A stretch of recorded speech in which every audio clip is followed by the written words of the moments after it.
우리 정부 임기 마지막 날까지 흔들림 없이 국민과 역사가 부여한 책무를 다하자는 다짐을 새롭게 합니다. 국민의 실책을 선약으로 여기고 국정 전반을 돌아보며 새 출발의 전기로 삼겠습니다. 지금까지의 성과는 더욱 발전시키고 부족한 것은 채우고 고치겠습니다.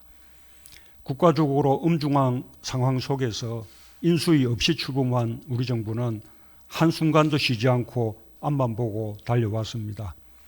불평등이 심화되고 저성장이 고착화 되는 시대적 상황에서 정부는 더불어 잘 살고 역동적으로 성장하는 혁신적 포용국가로 나아가기 위해 매진했습니다.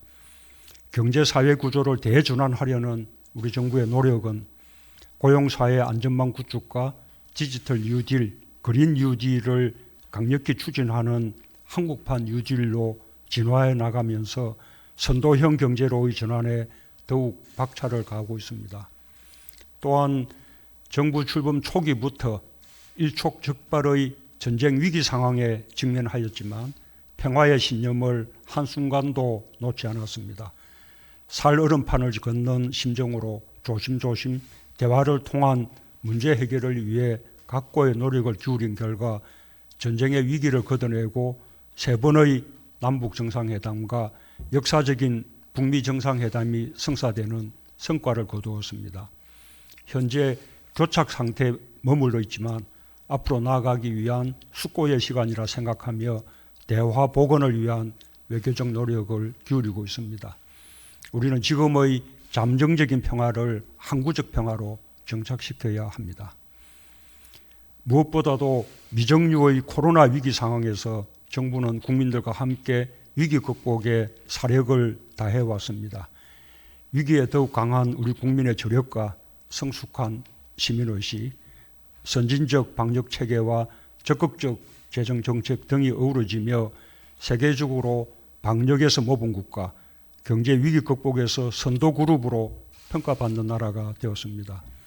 덕분에 오히려 국가적 위상이 높아져서 G7 정상회의에 연속적으로 초대받는 나라가 되었고 1인당 GDP에서 G7을 처음으로 추월하는 성과를 이루기도 했습니다.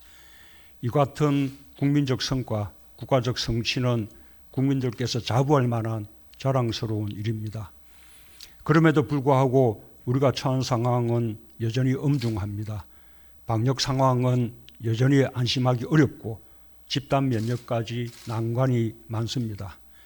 경제는 고용 상황까지 나아지며 회복기로 확실히 들었었지만 국민이 온기를 느끼는 데는 더 많은 노력이 필요합니다. 최고의 민생 과제인 주거 안정도 남은 어려운 숙제입니다. 국민의 평가는 어제의 성과가 아니라 오늘의 문제와 내일의 과제에 맞추어져 있습니다.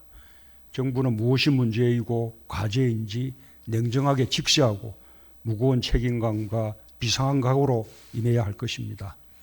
공직기강을 철저히 확립하고 더욱 낮은 자세로 국민의 목소리에 귀 기울여야 하겠습니다. 마지막까지 부패하지 않고 마지막까지 유능해야 합니다. 각 부처는 국민 눈높이에서 정책을 더 세심하게 점검하고 국민의 절실한 요구를 실현하는 데 전력을 기울여 주기 바랍니다. 정부는 여당과 정책 협력을 강화하면서 민생을 가장 앞세우고 안정감 있게 정책을 추진해야 하겠습니다. 야당과의 소통과 협력에도 힘써주기 바랍니다. 민생의 어려움을 들어드리고 국가의 미래를 위해 꼭 필요한 법안부터 입법에 성과를 내주기 바랍니다. 선거로 단체장이 바뀐 지자체와도 특별한 협력 체제를 구축해 주기 바랍니다. 특히 방역과 부동산 문제는 민생에서 가장 민감한 사안입니다. 아슬아슬한 방역 관리에 허점이 생기거나 부동산 시장이 다시 불안한 상황이 되지 않도록 중앙정부와 지자체가 충분히 소통하고 긴밀히 협력해 주길 당부드립니다. 기업과의 소통과 지원도 더욱 확대해 주기 바랍니다. 나라들 간의 경기 회복 국면의 글로벌 시장을 선점하기 위한 경쟁이 치열해진 상황에서 정부와 기업과 기업 간의 협력이 어느 때보다 절실해졌습니다. 정부는 기업들과 긴밀히 소통하며 미래 산업을 강력히 지원하기 위한 국가 전략을 더욱 힘있게 추진해야 하겠습니다. 기업들도 투자 확대와 일자리 창출에 적극 나서준다면 정부로서 할 수 있는 모든 지원을 아끼지 않겠습니다. 정부는 국제사회와의 연대와 협력도 보다 강화할 것입니다. 며칠 후 기후정상회의가 열리고 5월 말 한국에서 P4G 정상회의를 개최합니다. 기후변화 대응에 국제사회의 일원으로서 책임과 역할을 더욱 높여가겠습니다. 5월에는 한미 정상회담도 계획되어 있습니다. 멈춰있는 한반도 평화의 시계를 다시 돌리기 위한 노력과 함께 경제협력과 코로나 대응, 백신 협력 등 양국 간 현안의 긴밀한 공조를 위해 심혈을 기울이겠습니다. 예, 이상입니다.